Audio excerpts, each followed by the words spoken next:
I've got a decent knife this time rather than the scalpel of last time.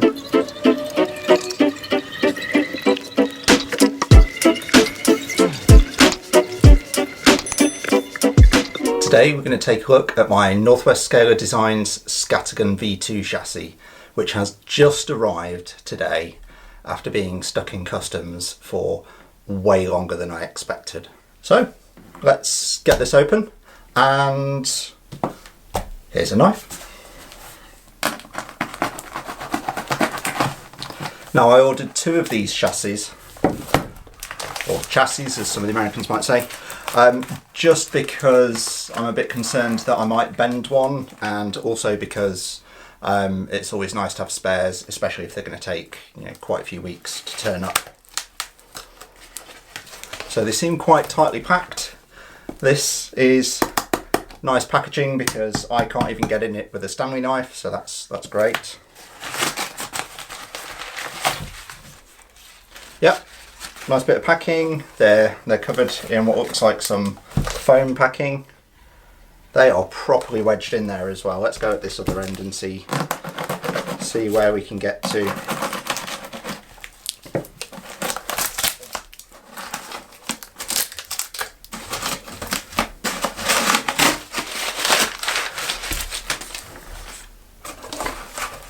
These look good, but they are absolutely stuffed in here. Let's see if getting one side out might loosen the others. Oh!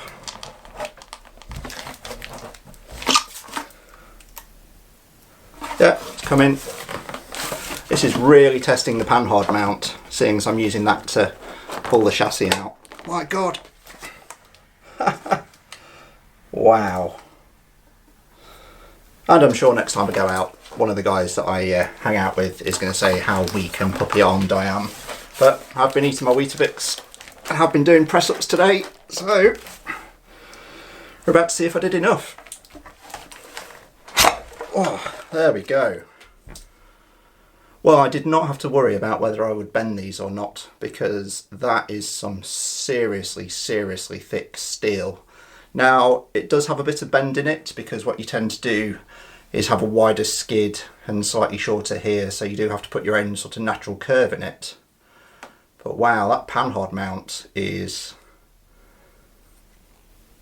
amazingly strong. I've just yanked this whole thing out by that little tab, and that's still absolutely straight.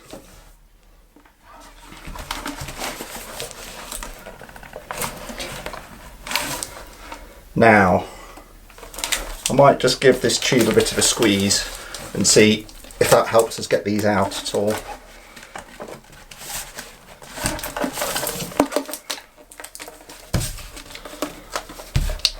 These have had an eventful journey, it seems.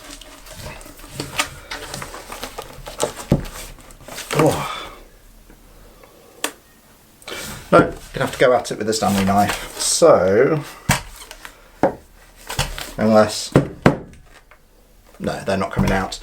Right, chassis across there, so we're just going to go down here with a knife, see if we can pop it open.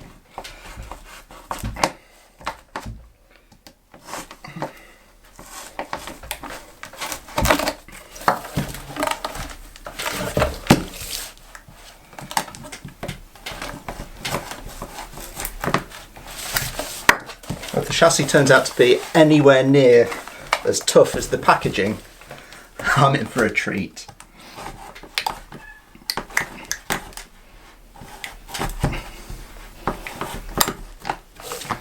I even, for this video, put a fresh blade on so I didn't look this weak. Got a nice big sticker, awesome. Oh.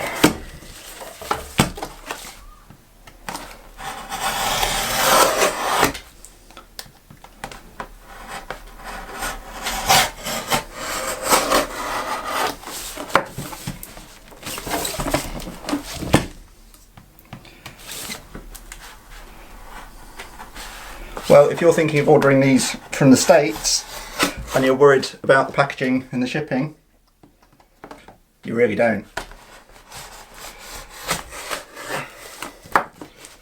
Right, we're starting to get through that now.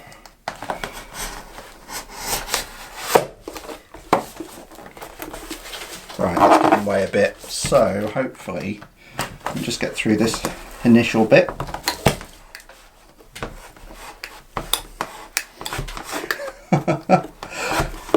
Wow, right, that's given way, and no, still not there.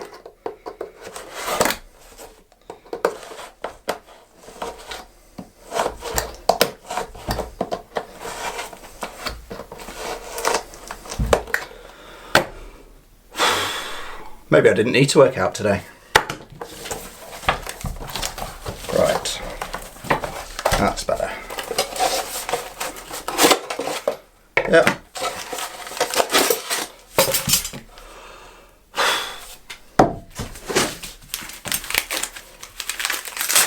So what I'm going to do is just compare the chassis I've got to the one where I yanked it out with the panhard mount, and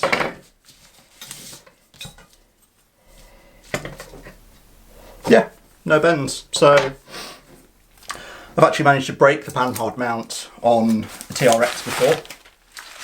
Both the plastic one, which is actually quite strong and the flexibility usually lets it move a bit. I've broken the one that comes in the inner fenders from when I did the front battery mount, and I've broken the aluminium one. And after doing all of that, I realised going back to the plastic knuckles and just either having brass C-hubs or brass portal covers means that little bit of flex on the knuckle prongs where the steering horns go on just stops you from destroying your panhard mounts, and they can run an alloy tower. If everything's all metal and you're running like a Holmes hobby servo or the AGFRC servo that I'm running at the moment, because those servos can do 50 something kilos, when they hit the ground, they try to steer against what's going on and tend to really make a mess of things. So yeah, a tiny bit of flex in your steering really helps, and will hopefully save me bending these. Yeah, this is really thick steel. Now I've gone for these if I get an actual pair together, because compared to a standard TRX, we've got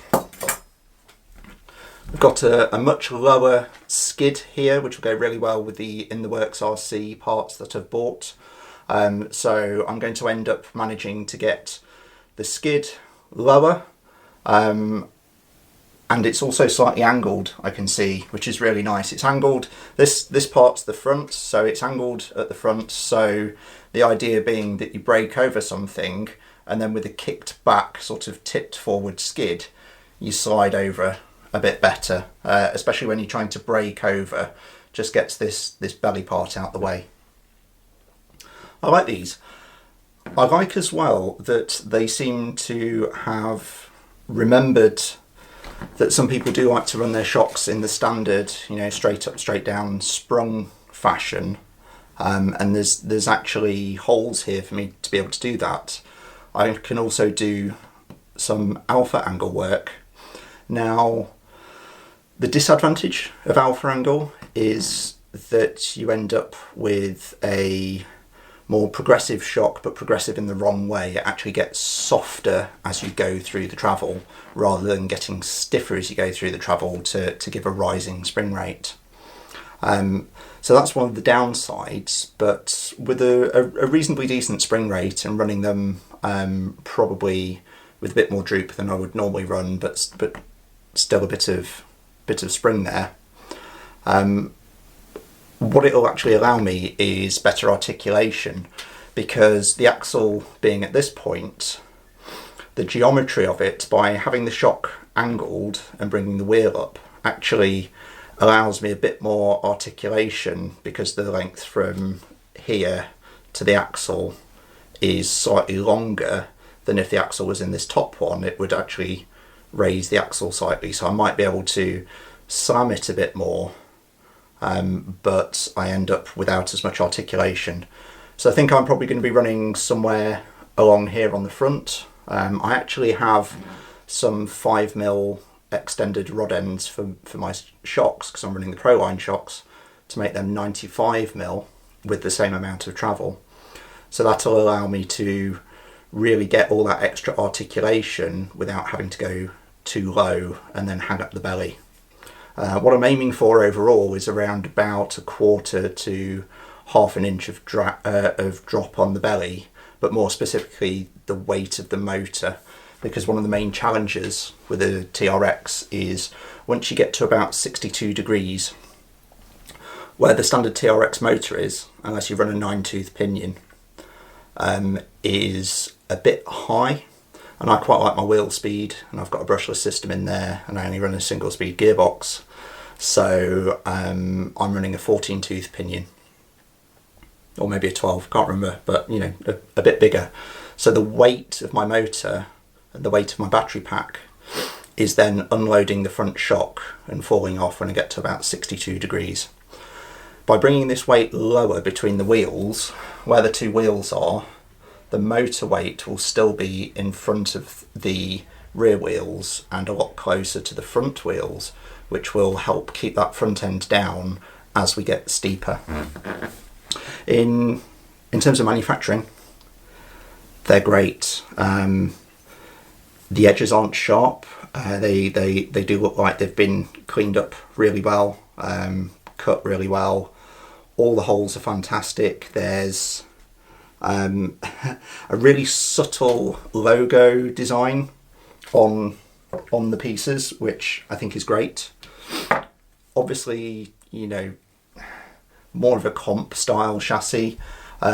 Where it's been lightened up is really cool. I like this, and yeah, all the extra mounts for the links as well. If you've seen the Climb Like a Spider video, these areas are what I'm going to be using to adjust where the front links sit and where the rear links sit, to really increase that anti-dive and that anti-squat, so that when we accelerate, the whole truck tips forwards, which, as I've said in the other videos, as you're going up a hill, really pushes down on the front, meaning you don't need to run as much weight on the front as you would normally. Now, with that, there's a bit of a challenge on breakovers, and it's more of adjusting to technique and adjusting to driving the rig that you've got, is that without that constant downward pressure of having weight on the front, when you do start to do a breakover, you need to remember that you need bursts of acceleration to get the front end to keep diving under acceleration. So there's a bit of like feathering the throttle, and what happens is it kind of sort of bumps down and then launches off really well, actually. And because it's got that downward geometry, it doesn't launch up and over, it does really launch sort of forwards and away. So yeah, I'm going to spend the rest of tonight having a little play with this. I'll probably record some of the footage of me pulling my TRX apart. If you're enjoying my videos, please give me a like. It really helps me with YouTube. If you've got any questions, stick them in the comments, and subscribe if you want to see more.